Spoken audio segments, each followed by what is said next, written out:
Hello, welcome to part 2 of looking at the Wild Spirit cards art, the original Wild Spirit cards art. And while I was sorting out my next video here, I found this. Now when I said that the cards had bits chopped off across the top, let me find one quickly, like this here, where you can see a line where I've stuck something over it. That's because I think the originals ones had that. They had titles on them like so, and so I had to cover that up because that's how I thought they should look. There you go. That was very early on in the process of creating the cards though, so yeah, just thought I'd show you that. Right, we were up to Spirit of Purity, which is Temperance, and again, this one isn't one of my favourites. I think it's very pretty, but this is not what I would have done for this card, and if I was revamping it, it would have to change radically. But it's nice, it retains that fairy tale feeling. I'm just not sure that it expresses the quality of the card enough. Don't know, but this is about the art and not anything else. But in terms of prettiness, it's nice, and I wanted to have that whimsical fairy tale feel, and it does have that, so it achieved its goal. Here, at the top of this one of the early ones I did, you can see the line here where I stuck things over the title. This is the fiddler or the devil. He has the ace of spades as his signifier. I really like the magpie and the rook on this one, and of course it's done in that style with all the dots. If you look at his shirt, dots and line shading everywhere. And you can particularly see that when you get down to the fox. And his trousers and his boots, which are all very much made of that. And then really can see it when you get to the fire elemental here. Loads of dots. And I really don't know whether you've ever seen those on the actual card. There you go. Of course, when I look at this, it would be so... I would approach this so much differently now, but I think it's great because it retains all the things that I think are important, as in having that kind of interrelationship between the fox and the man and the birds and the growing things, the yew branches there, and the unseen being, the whole interconnectedness. That was what everything I did was about, that interconnectedness. And so for me, that is a successful piece. Here we have the lightning tree, or the tower in the ordinary tarot, the conventional tower name, sorry. The conventional tarot name would be the tower. This, however, is the lightning tree. I hope that made more sense. So he is very much of the old style, but look at the colours in his bark. Wow, I really hadn't appreciated it until I've gone back through this. The amount of different colours. It's not just browns and greys and black. It's all sorts of purples and green, and quite amazing. When I say these things, I'm not bigging myself up or praising myself or anything. It's just it's almost like looking at somebody else's work and thinking that's good. That's a nice touch that you did there. Anyway, of course he has a lightning bolt as his signifier in the corner. Let's have a look at his face. He looks quite scary, but he wasn't really. He was kind of if you read his story, he went through a whole range of emotions because he'd been struck by lightning. So he's just warning but in a loving way, not in a horrible way. I suppose you could think by looking at that he wasn't a very nice character, but that's not true. That's why we had stories to go with them. Anyway, this is the source, or the star, and everything here is dots. Even the colouring is dots.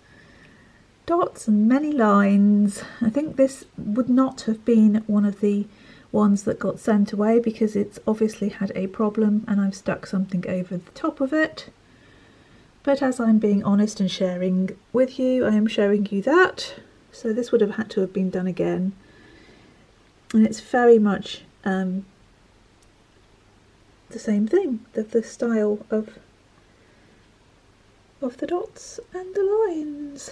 Not one of my favourite designs. When I do the revamp of that, if that happens, it will be different. It has a star, obviously, as the signifier, or the source of life. Yes, the light. Right, this is Mother Two Moons, who I have already done a revamp of. Please have a look at the video if you feel so inclined. It looks very different now, but this was the version that appeared in the original. This is the original version, isn't it? Yes. So she's very much of that style, dots, lines. All the shells are very, very hard edged. There's lots of black lines in this. I definitely wouldn't do this like this now. Well, I didn't. So you can have a look at how I would do it now. This is how I did it then. There's a little moon signifier in the corner. Oh, and all in the corners of the other corners, they've all got the wild spirit symbol, which is something that I created specially for this deck and has stayed with me throughout my work. And I have done videos where I've explained what that means to me, but it can mean anything you like. To you, it's not prescriptive. It's just my symbol to be used as you wish. Right, I think we've seen enough of that. This was one of the first ones I did because again there's a line across the top where I must have covered up the title. Lovely face of the sun. I think I've revamped this one as well, so have a look at what I've done with it now, because I got rid of all these hard black lines around the edges and the black line detailing. But this one has got a lot of black line around it, which really works in terms of this fairy tale style, I think. It's just not how I work now. I think that face is really lovely. I'm very proud of that. I like the amount of detail going on in the background, all the energy swirling. The colours are beautiful. There's definitely a high energy aspect to this with the bees and the sunflowers and the marigolds. So yes, I think that is a successful design. And of course it has a sun. Don't think we even needed to point that out in the corner. This is transformation in this deck, and that would be judgment in the conventional tarot names. And this has got a lot of black lines around it as well. Lovely colours again. Lots of dots. Lots of dots in the background. All dots. I wonder if this has been a bit of an eye-opener for you, where you've been able to see how the image is built up through dots, or whether it's not. I don't know whether what I'm saying is of any interest to anybody anymore. I really don't. But just in case. Yes. There we go.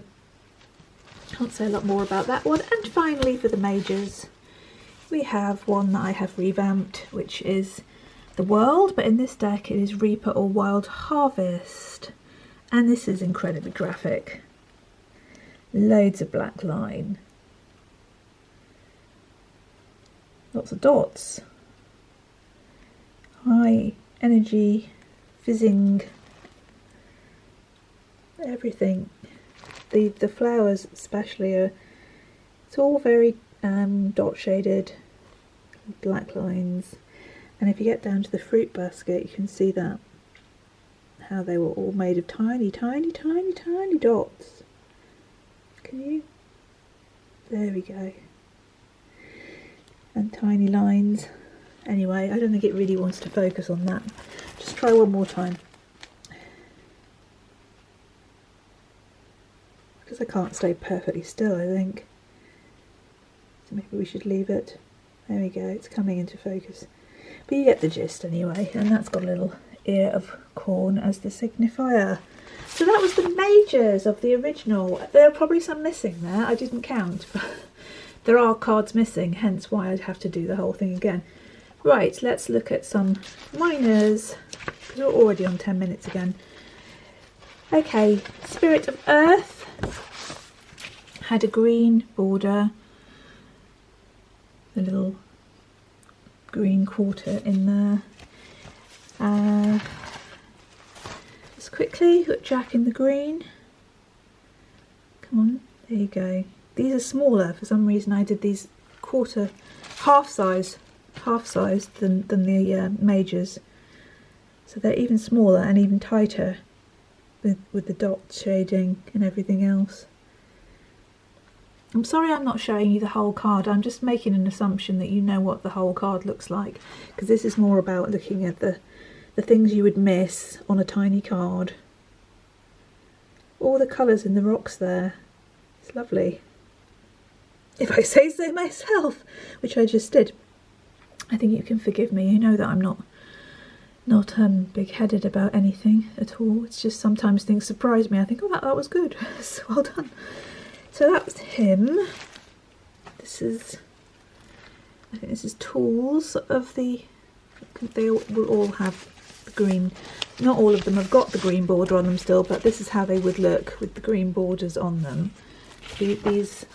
Move out of the way a sec. Right. So this would be tools with a green border on it.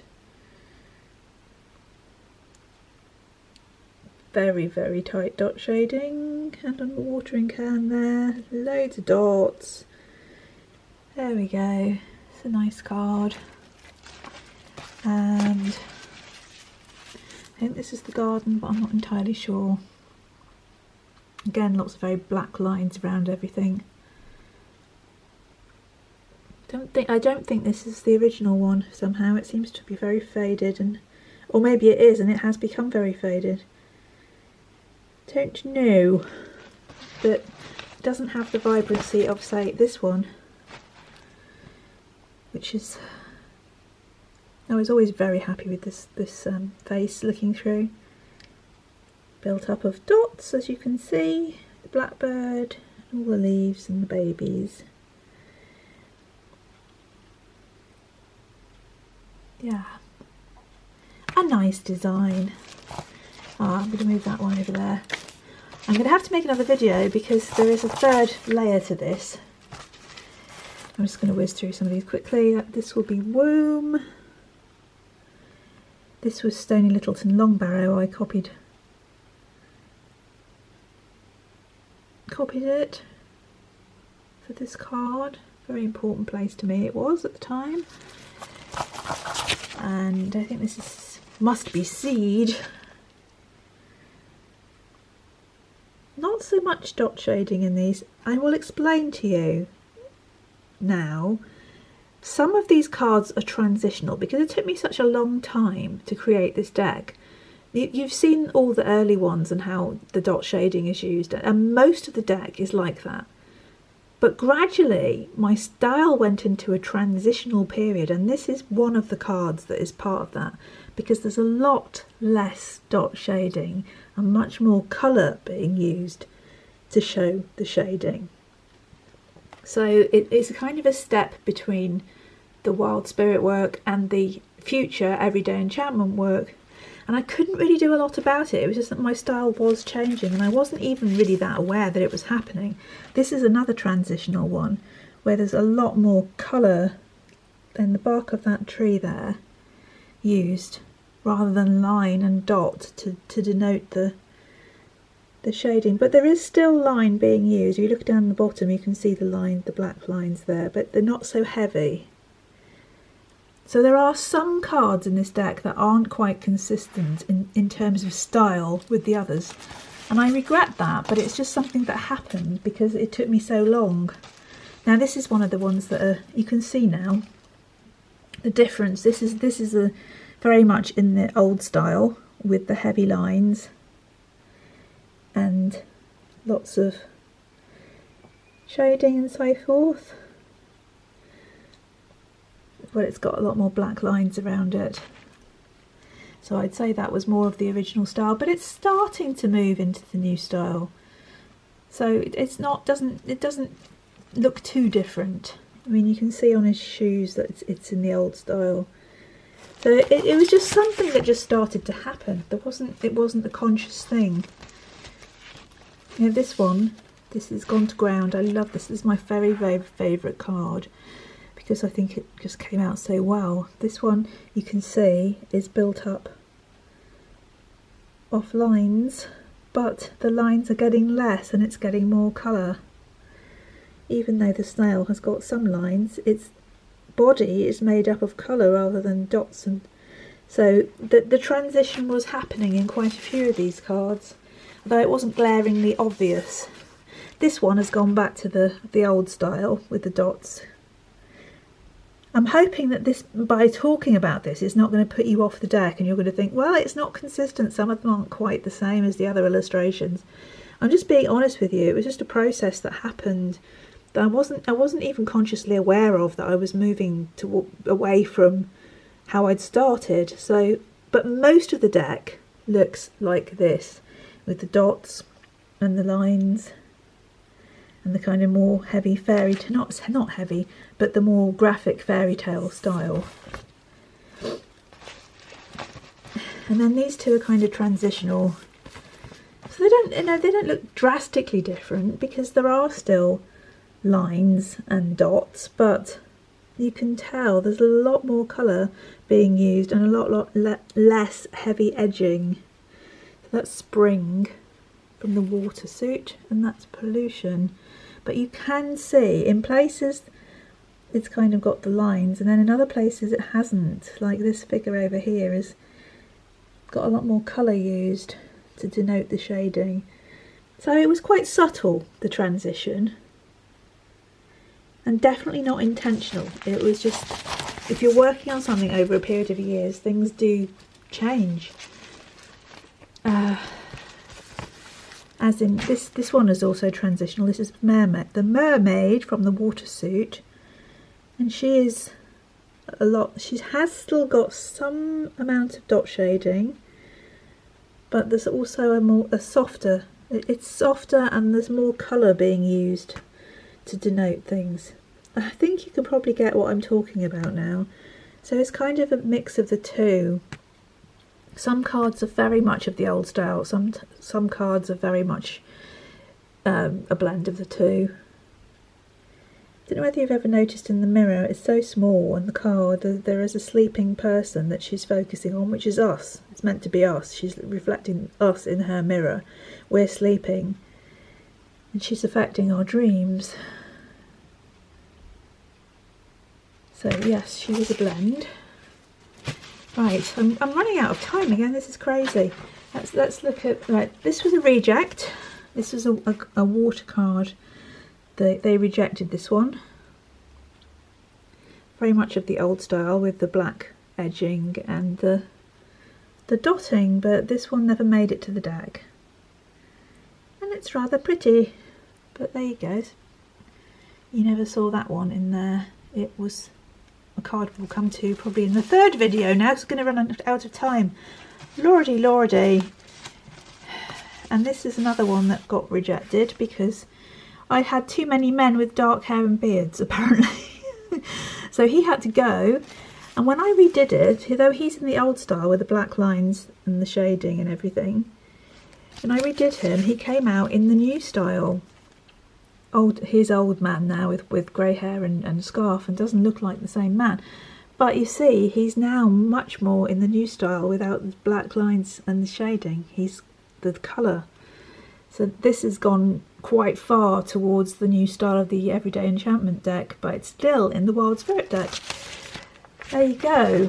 Right, I'm going to do another video. I didn't mean to do 3, sorry. Okay, back again soon. Bye.